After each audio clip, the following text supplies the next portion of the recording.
on nourrit 150 000 personnes. Donc l'impact de notre métier est plus que concret. Ce qui me plaît, c'est de produire de la meilleure des manières possibles la viande qui est la plus consommée.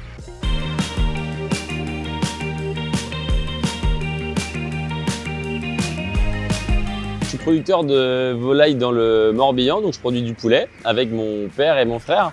Et globalement, on produit à peu près 2000 tonnes de poulet à l'année. On va recevoir des animaux, des petits poussins qui pèsent 40 grammes, qui ont un jour. Nos femelles, du coup, restent dans le bâtiment jusqu'à 32 jours. Et nos mâles restent, eux, du coup, qui auront toute la place dans le bâtiment à partir de 32 jours, jusqu'à 43 jours pour un poids de 3,3 kg. Tous nos abattoirs sont dans un rayon de 40 km. Donc, eux seront découpés et serviront principalement en blanc de poulet pour aller dans les sandwicheries, dans les fast-foods et les restaurants. Plus on aura un poulet qui se déplacera bien dans le bâtiment, plus il ira bien boire, plus il ira bien manger, et meilleure sera sa santé. Plus on sera dans les meilleures qualités aussi de litière, plus on aura des filets qui sont ici, de belles qualités et du coup des belles pièces pour valoriser la viande produite. Donc concrètement, une journée type, nous c'est assez simple.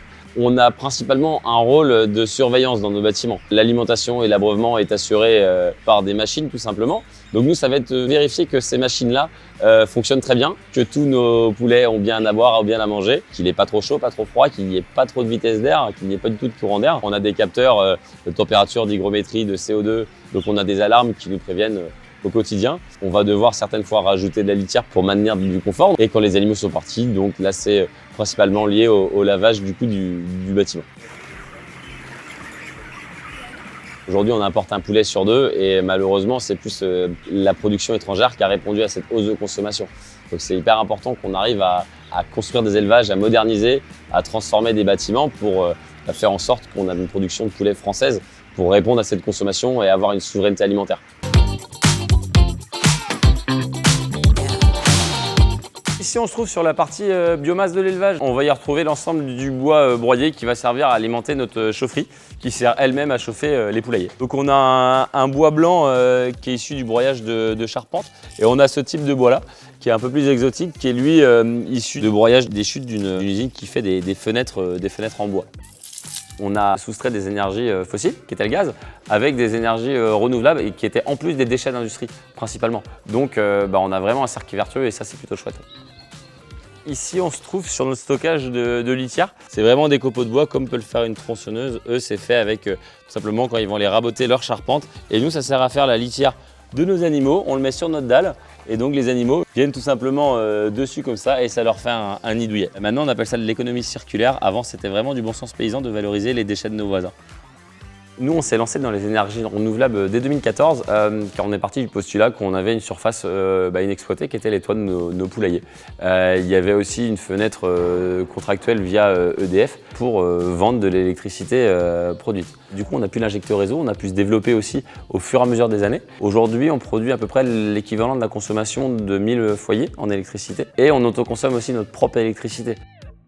Et on produit également du compost, qui est un sous-produit de notre élevage, mais qui permet de substituer des amendements minéraux via un amendement organique qui est produit et considéré comme engrais. C'est hyper important pour nous d'avoir une banque qui comprend nos réalités d'agriculteurs. C'est des choses qui sont hyper techniques et aujourd'hui, nous, on a les conseillers qui sont en mesure de comprendre ces spécificités techniques-là et en plus de ça, même de nous accompagner sur des projets un peu plus innovants.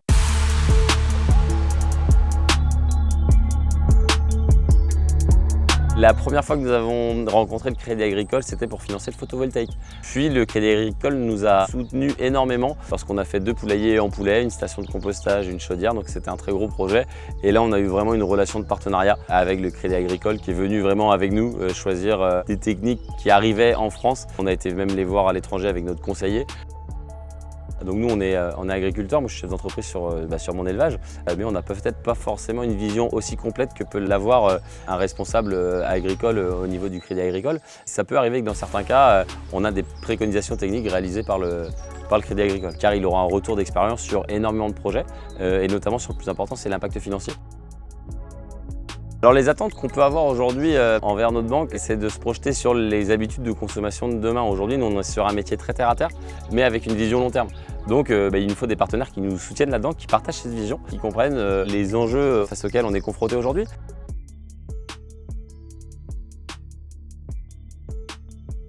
Alors ce que nous on essaye de transmettre aux jeunes quand ils viennent en visite, c'est d'abord avoir une vision d'ensemble, une vision globale, d'expliquer pourquoi, comment on le fait, pour essayer de leur donner goût à notre travail, à notre métier, à notre condition de travail. Donc ici on est sur le site historique de mes grands-parents, donc c'était une ferme laitière qu'on a transformée dans les années 2000 du coup pour faire aujourd'hui de la production de volailles. En 95 il y avait 14 fermes sur la commune, aujourd'hui il en reste 4, dans 3 ans il restera 2. Mon plus grand espoir est qu'il y ait une prise de conscience collective sur l'intérêt des agriculteurs dans notre société. Et il faut aussi comprendre du coup pourquoi on a eu de telles mutations dans les élevages parce qu'on a plus de bouches à nourrir qu'il y a 20 ans. On mangera tous les jours, 3 fois par jour, intelligence artificielle ou non, internet ou non. Moi je suis content de faire mon métier, je suis heureux quand je vais au travail. On a énormément de facettes sur notre métier. Ce matin je peux être électricien si j'ai un problème d'électricité, comptable parce que je dois forcément faire un peu de comptabilité, entrepreneur parce qu'on a des gestions de projets à mener, agriculteur avec toutes ces facettes, tous ces métiers. Et au final c'est l'agriculture globale, peu importe les productions, on a tous plein de cordes à notre arc et c'est ce qui est vraiment chouette en agriculture.